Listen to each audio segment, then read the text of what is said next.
Getting to the lower floors required careful planning. The stairwells were like rushing rivers now, too dangerous for most of the alien students to navigate. Jake and Lisa had to find another way down to reach the trapped granite people. The maintenance shafts, Lisa said, studying the building plans on her water-damaged tablet. They run along the outer walls and have ladder systems. Jake examined the route she showed him. The maintenance shafts were narrow and would be partially flooded, but they offered a safer path than the main stairwells. I'll go down first and scout the situation, Jake said. You stay here and keep the flow barriers working. No way, Lisa replied firmly. We do this together. The Zephyrians can handle the barriers now that they understand the system. Kel stepped forward, his skin glowing with determination. We will maintain your water channels. Go help our friends below. Jake felt proud of how quickly the alien students had learned. They were now moving blankets and furniture with confidence, adjusting the barriers when water flow patterns changed. Jake and Lisa entered the maintenance shaft through an access panel near the elevator. The shaft was dark and cramped, with about 3 feet of cold water at the bottom. They had to feel their way down the ladder rungs, using waterproof flashlights to see. This water is moving fast, Lisa observed as they descended. It's all draining toward the foundation level. The shaft echoed with sounds from throughout the building. They could hear the groaning of stressed walls, the crash of furniture being moved by flood currents, and most worrying of all, the sound of voices calling for help from below. When they reached the third-floor access panel, Jake tried to open it. The panel was stuck, probably warped by water pressure. He and Lisa both pulled on it until it finally gave way with a loud pop. Water rushed into the shaft from the hallway beyond. The third floor was completely flooded, with only about 2 feet of airspace near the ceiling. But they could hear voices coming from rooms along the hallway. "Hello," Jake called out. "We're here to help." "Humans?" came a deep, rocky voice. It was one of the granite people. "We are trapped in room 3C. The water is rising into our air pocket." Jake and Lisa swam through the flooded hallway, pushing aside floating debris. The granite students' room was at the far end, and they could see light coming from under the door. That meant there was still air inside. "How many of you are in there?" Lisa called through the door. 6 students, came the reply. "But our airspace is getting smaller. The water keeps rising." Jake examined the door and the wall around it. The living crystal structure was still trying to seal leaks, but it was fighting a losing battle. Water seeped through every gap. "We need to create a drainage channel from this room," Jake said to Lisa, "something to pull water out faster than it's coming in." "The problem is elevation," Lisa replied. "This room is at the lowest point on this floor. Water naturally flows here from everywhere else." Jake thought about the building's layout. The foundation level below them was probably completely flooded by now, but it also had the building's main drainage outlets to the outside. If they could create a controlled flow from this room down to those outlets, "We need to make a siphon," Jake said suddenly. "A siphon? With what?" Lisa asked. Jake grinned. "With the biggest blanket we can make." They swam back to collect materials from other rooms on the floor. Most of the granite students' belongings had floated away, but they found some heavy-duty fabrics that were designed for their rock-like physiology. The plan was ambitious. They would create a fabric tube that ran from the trapped students' room, down through the flooded stairwell to the drainage outlets on the foundation level. The tube would act like a straw, using gravity and water pressure to pull water out of the room faster than it was flowing in. "This is crazy," Lisa said as they worked to sew together blankets and sheets into a long tube. "But it might actually work." The hardest part was getting the fabric tube properly positioned. Jake had to swim down the flooded stairwell to the Yao foundation level, holding one end of the improvised siphon. The water was dark and full of debris down there. He could barely see anything even with his waterproof flashlight. But he found what he was looking for. The building's main drainage system was still partially functional. Large outlets in the foundation walls were slowly pulling water out to the storm drains outside. Jake secured the fabric tube to one of these outlets using cables and clips from his toolkit. Swimming back up was harder than going down. The current was strong and Jake had to fight against it while making sure the fabric tube stayed in place. By the time he reached the third floor, he was exhausted. "Did you get it?" Lisa asked anxiously. "Yeah, but I don't know if it will work. We need to get the other end into the trapped room and make sure the whole system is watertight." They positioned the upper end of the fabric siphon near the door of room 3C. Lisa had modified the tube with a valve system made from Zephyrian materials that could control the flow rate. "Opening the valve now," Lisa announced. At first, nothing happened. Then they heard a gurgling sound from inside the fabric tube. Water started flowing through their improvised siphon system. "It's working," came a shout from inside the room. "The water level is dropping." Jake felt a surge of triumph. The system was crude and probably wouldn't last long, but it was buying time for the trapped students. But their work wasn't finished. The fabric siphon was just a temporary solution. They needed to create permanent drainage for all the lower floors before the building suffered complete structural failure. Over the next several hours, Jake and Lisa worked their way through the flooded levels, setting up fabric drainage systems and blanket barriers at key points throughout the building. They showed alien students on each floor how to maintain and adjust the systems. The work was exhausting. They had to swim through dangerous currents, carry heavy materials through tight spaces, and solve engineering problems with whatever materials they could find. But slowly, the flood levels in the building began to stabilize. The most satisfying moment came when they were able to open the door to room 3C and help the 6 granite students swim to safety. The rock-like beings were not natural swimmers, but they were grateful beyond words. "Your species has wisdom we never considered," said the oldest granite student, a female named Stonesinger. "You see solutions where we see only problems." "We just think about things differently," Jake replied. "Where we come from, we have to fix problems with whatever we can find." As they worked through the night, more alien students joined their efforts. Zephyrians helped position underwater barriers. Wisp beings, despite their fear of water, carried messages between floors when communication systems failed. Even some granite students, once they were rescued, helped move heavy materials. The storm outside was finally starting to weaken, but the real test of their improvised flood control system was still to come. They had stopped the water from rising, but they hadn't solved the fundamental problem of too much water in the building. That would require an even bigger solution, one that would test the limits of human ingenuity and alien cooperation. Dawn was breaking outside the damaged windows, and Jake could see that the worst of the storm was over. But the fight to save the dormitory was far from finished. As the storm clouds began to clear outside, Jake could see the full extent of the damage to Aquinas Prime. The ocean was still rough with white-capped waves, but the deadly winds had died down to normal storm levels. In the distance, emergency vehicles with flashing lights moved across the flooded city. Inside the dormitory, their improvised flood control system had held through the worst of the crisis. Water levels had stopped rising and were actually starting to drop, as the building's partial drainage systems worked together with the fabric channels that Jake and Lisa had created. The building AI was slowly coming back online as its flooded processing centers drained. The first sign was a soft humming sound in the walls, then flickering lights as backup systems activated. But the AI was confused and working at reduced capacity. Systems analysis shows multiple critical failures. The AI announced through crackling speakers, "Emergency protocols are not responding correctly. Please evacuate the building immediately." "Actually, we're doing fine," Jake called out to the nearest wall sensor. "Your emergency systems failed, but we found another way to handle the flooding." There was a long pause before the AI responded. "Impossible. Flood control requires primary pump systems and atmospheric regulation. These systems are offline." "Come take a look," Lisa said, gesturing toward their blanket and furniture barriers that were still directing water flow throughout the building. The AI's sensors focused on their improvised engineering.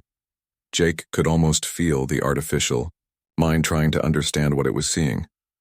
The solutions didn't match any of its programmed responses to flood emergencies. "These materials are not designed for water management," the AI said finally. "No, but they work anyway," Jake replied.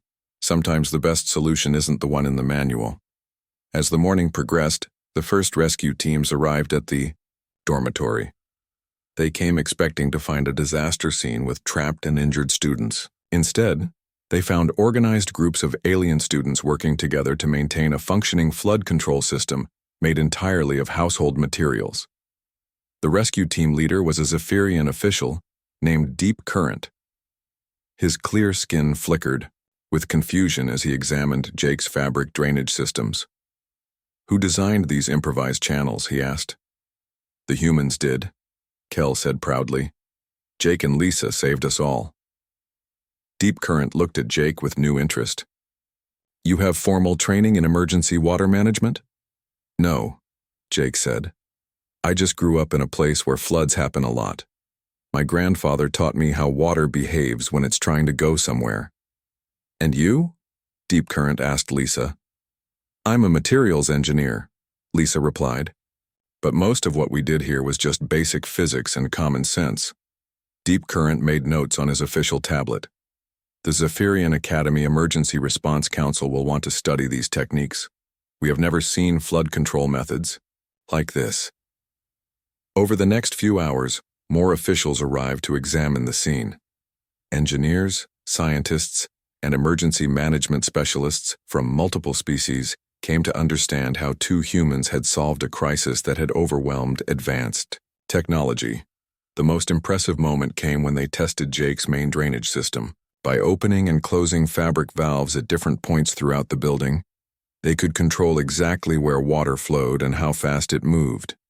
The system was crude compared to the building's original technology, but it was more flexible and much harder to break. "This approach could revolutionize emergency response," said a granite engineer named Rockbiter. "Instead of depending on complex systems that can fail, we use simple materials that can be quickly deployed anywhere." "It's not just the materials," Lisa explained. "It's the way of thinking about problems. Instead of trying to make everything perfect, you work with what you have and solve the immediate problem." Word of the incident spread quickly through the galactic communication networks. Within days, students and researchers from dozens of worlds were asking for details about human crisis management techniques. The Zephyrian Academy decided to make Jake's flood control methods part of their standard emergency procedures. They also invited him to help design new emergency response systems that combined advanced technology with simple, robust backup methods. But the most meaningful recognition came from his fellow students. The alien students who had lived through the crisis with him understood something that couldn't be measured by instruments or explained in textbooks. "Before the storm, I thought humans were just another species with their own technology," Nira said during a gathering of students 1 week after the flood. "Now I understand that your technology is different. Your technology is thinking." Stonesinger, the elderly granite student Jake had helped rescue, put it even more directly. "Human minds see paths where others see walls. This is a valuable gift to share with the galaxy." Jake felt embarrassed by all the attention, but also proud of what they had accomplished. He and Lisa had proven that humans belonged in the galactic community, not just as students but as contributors who could offer unique perspectives on solving problems. The dormitory building itself recovered over the following weeks. Its living walls healed, its AI systems were restored, and the damaged sections regrew stronger than before. But the building now also had permanent backup systems based on Jake's designs, simple drainage channels and overflow controls that would work even if all the advanced technology failed again. Jake's techniques were adopted by emergency response teams on water worlds throughout the local sector. The concept of adaptive crisis management became a standard part of interspecies emergency training. Lisa was recruited by several organizations to develop new materials that combined advanced properties with simple, reliable function. But perhaps the most important change was in how different species approached problems together. The storm had shown that diversity of thinking was just as valuable as diversity of biology. When familiar solutions failed, unfamiliar perspectives could save the day. Jake remained at the Zephyrian Academy, but now he was more than just an exchange student. He was a specialist in what became known as low-technology problem-solving, teaching other students that sometimes the most sophisticated response to a crisis was the simplest one that actually worked. The humans had proven once again that their greatest strength wasn't their tools or their knowledge, but their willingness to look at any problem and ask, what if we try something completely different? And in a galaxy full of advanced civilizations that sometimes forgot the power of basic ingenuity, that was exactly the kind of thinking that could change everything. The storm was over, but the real impact of what Jake and Lisa had accomplished was just beginning. The transport ship dropped Jake Martinez and 11 other cadets onto the burning sand of Zarion Prime at exactly noon. The sun blazed overhead like a giant furnace. Jake felt the heat hit his face the moment he stepped off the landing platform. The ship lifted away quickly, leaving nothing but dust and silence behind. Jake looked around at his fellow cadets. They came from different worlds across the galaxy. The Saurian cadets stood tall on their thick legs. Their green scales caught the sunlight. Zex Kala was their leader. He had sharp teeth and yellow eyes that never seemed to blink. The two Vorthon twins looked like walking crystals. They sparkled blue and purple in the desert light. Their names were Quinn 7 and Quinn 9. Jake could never tell them apart. The nebuloids floated inside their metal suits. They needed the machines to hold their gas bodies together. Without the suits, they would just drift away like smoke. 3 klaxon. Cadets clicked and buzzed to each other. They looked like giant insects with hard shells covering their bodies. Everyone carried the same basic supplies. 1 water bottle that would last 2 days if they were careful. A small emergency beacon. They could press if they gave up. That was all. The rules were simple. Survive for 7 days using only what they found on this desert planet. No technology except for basic life support. The first cadet to call for help would fail the test. Jake wiped sweat from his face and studied the land around them. Red sand, stretched in every direction. Strange rock formations rose from the ground like broken teeth. Tall cacti grew in scattered groups. Some had thick round bodies. Others reached up like green pillars with arms.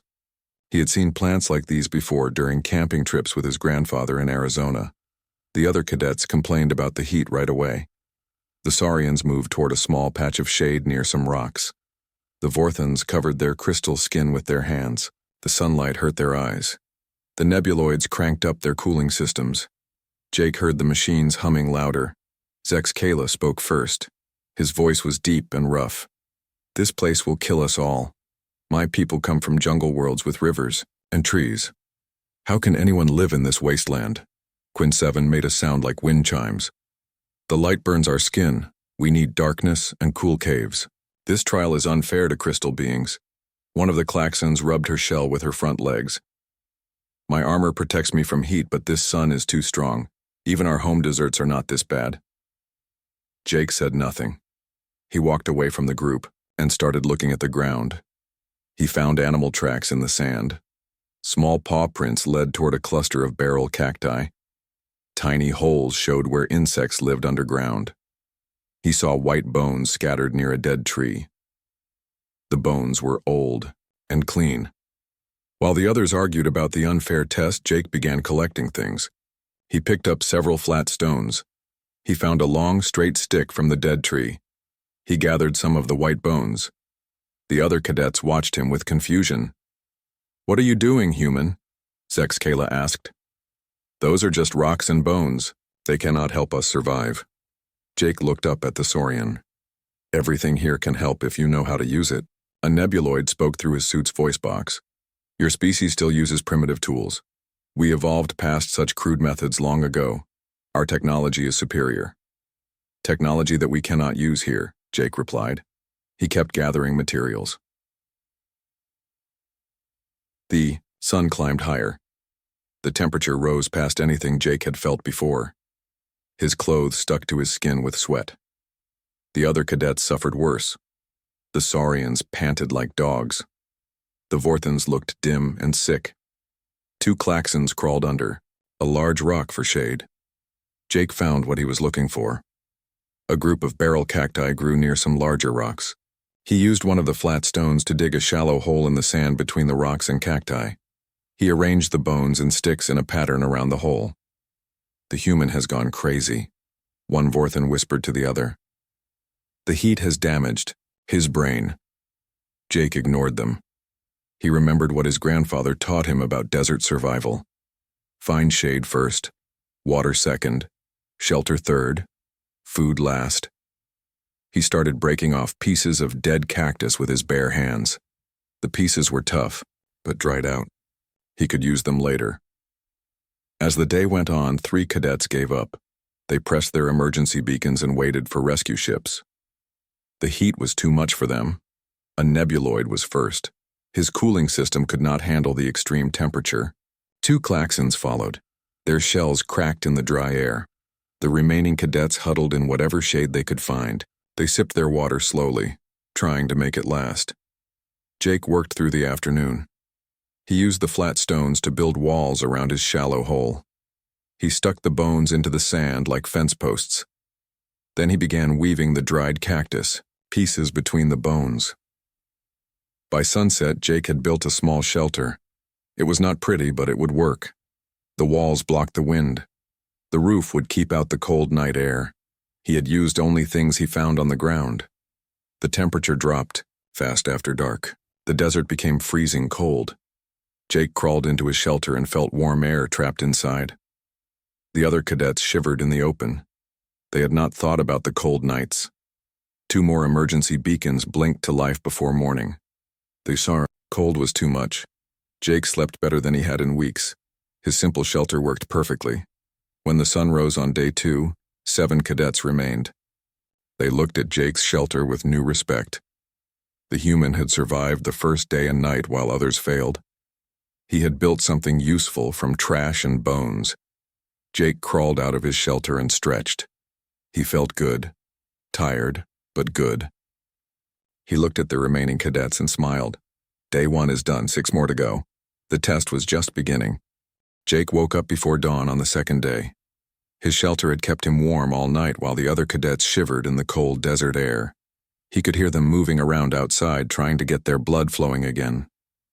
He crawled out of his small shelter and saw frost on the ground. The temperature had dropped below freezing during the night. 3 more emergency beacons blinked red in the distance. More cadets had given up during the cold hours. Only 4 aliens remained with Jake. Zex Kala and 1 other Saurian huddled together near the rocks. The 2 Vorthan twins sat with their crystal bodies pressed close. Their usual bright colors looked dull and sick. 1 klaxon had survived the night by digging herself partly into the sand. Jake felt sorry for them, but this was a test. Each cadet had to prove they could survive alone. He could not help everyone, but he could show them what was possible. The sun came up slowly, painting the sky red and orange. As light spread across the desert, Jake began his morning work. He had learned from his grandfather that the early hours were best for gathering supplies. The day would get too hot soon. First, he walked to the nearest barrel cactus. These plants stored water inside their thick green bodies. Jake picked up a sharp piece of bone from his collection. He used it to scrape away the long spines that covered the cactus surface. The work was slow and careful. 1 wrong move could put a spine through his hand. The other cadets watched him work. They had never seen anyone get water from a plant before. Their worlds had rivers and lakes and rain. When they needed water, they turned on machines that made it from air or chemicals. "What is the human doing now?" Quinn 7 asked his twin brother. "I think he is trying to eat that plant," Quinn 9 replied. "The heat has made him desperate." Jake finished scraping one side of the cactus clean. He used his sharp bone tool to cut into the thick green flesh. Clear liquid dripped out immediately. It was not pure water, but it was wet and safe to drink. Jake had tasted cactus water before during his camping trips. He cupped his hands under the cut and caught the liquid. Then he drank it slowly. The taste was bitter and thick, but it helped his thirst. The other cadets stared in shock. "The plant has water inside," Jake called to them. "These barrel cacti store it for the dry months." Zex Kala stood up on shaky legs. "That is impossible. Plants cannot hold enough water for drinking." "This one can," Jake said. He cut deeper into the cactus and more liquid flowed out. My people learned this thousands of years ago. When you have no rivers, you find water where you can. The Saurian walked closer, his yellow eyes fixed on the flowing liquid. His long tongue darted out to wet his cracked lips. Show me how. Jake looked at him for a moment.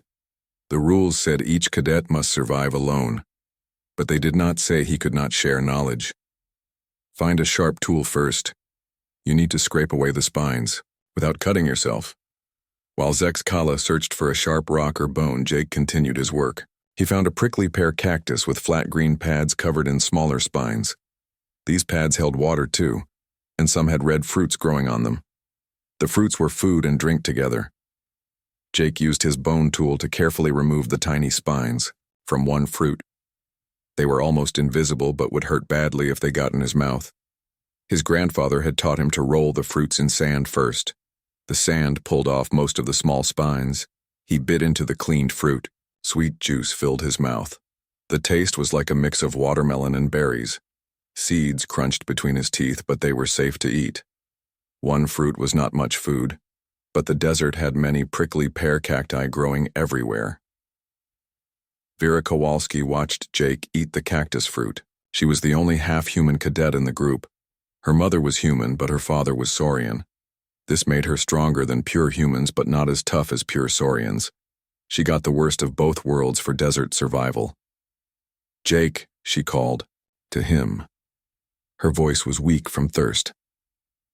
Can you show me the water trick too? Jake nodded. Vera was struggling more than the pure Saurians. Her mixed blood made temperature control harder. She needed help or she would have to use her emergency beacon soon. He walked over to where she sat in the shade of a rock.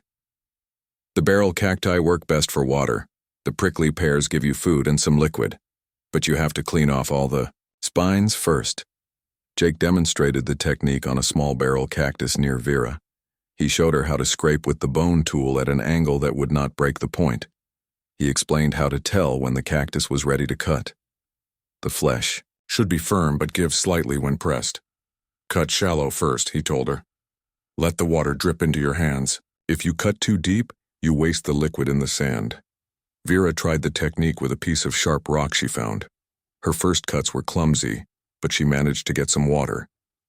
The liquid was warm from the sun, but it was the first drink she had tasted since yesterday.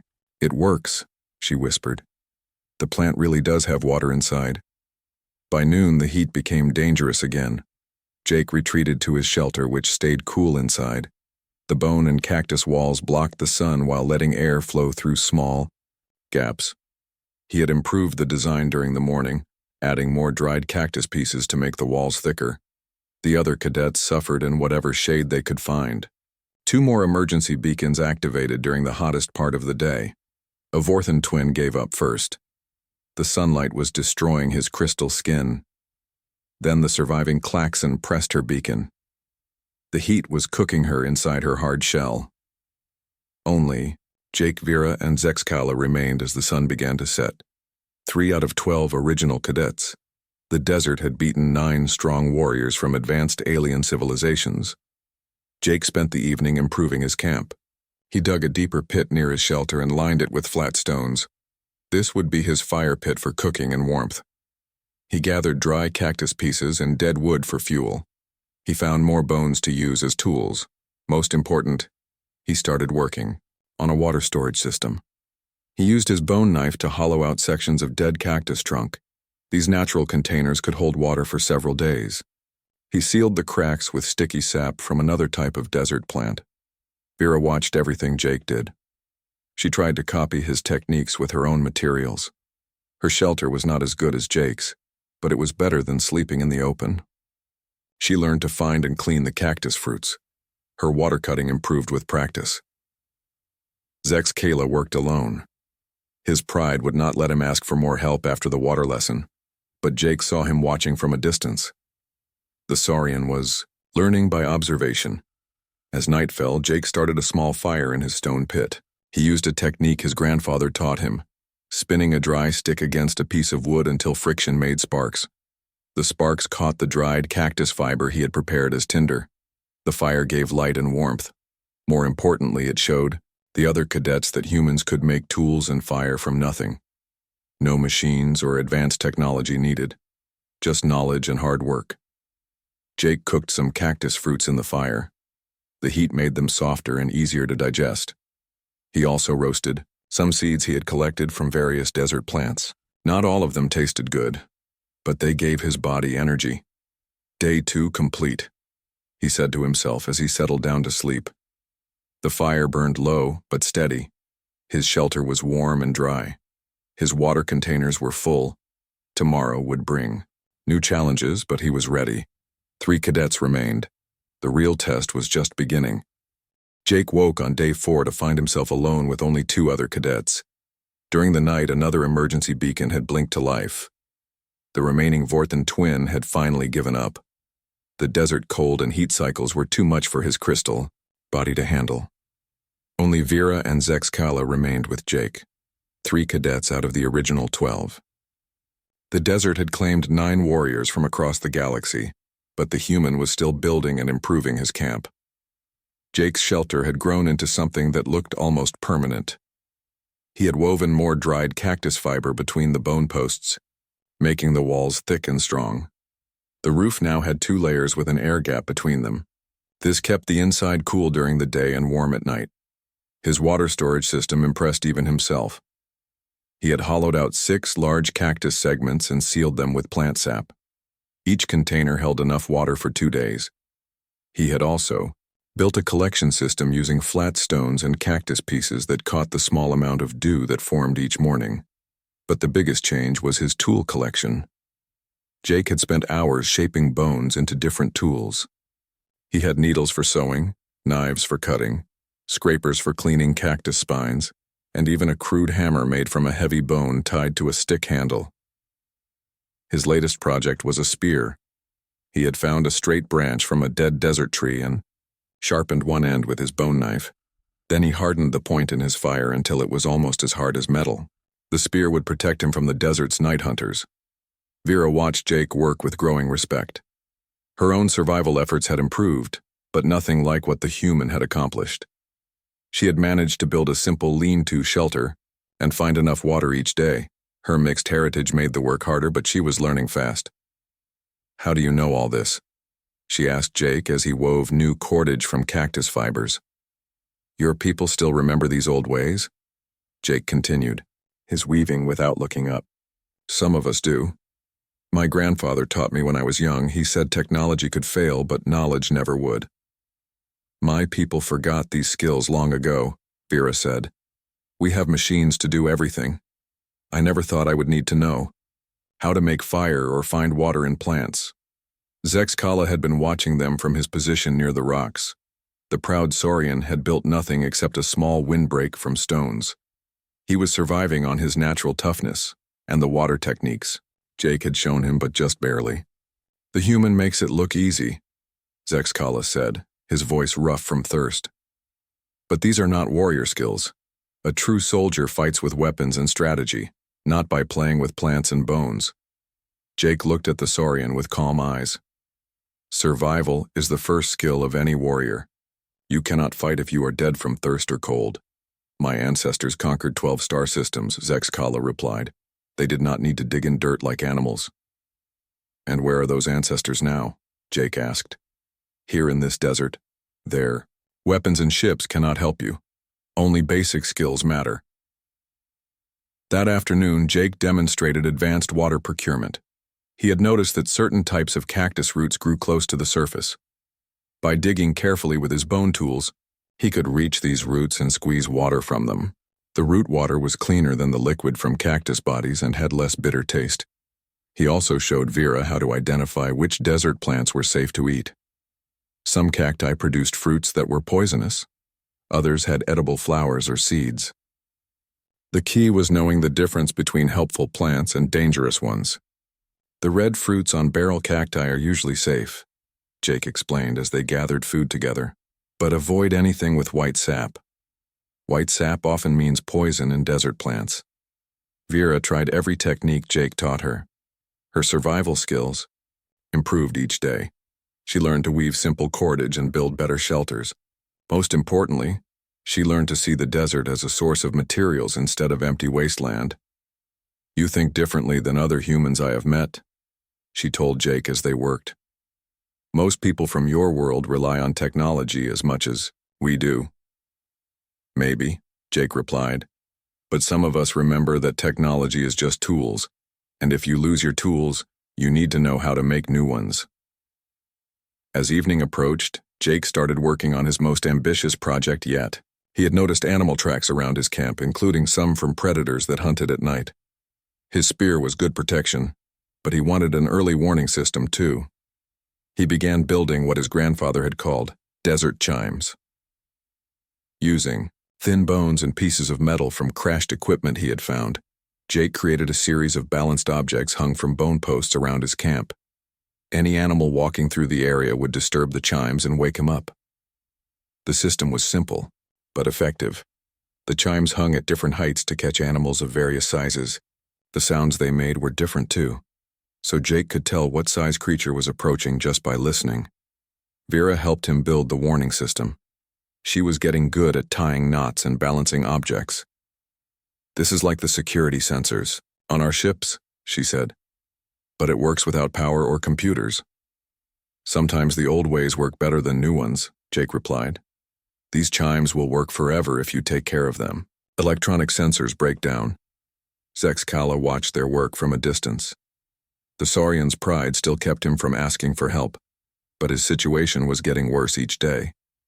He had no shelter except his stone windbreak. His water supply depended entirely on the basic cactus cutting technique Jake had shown him.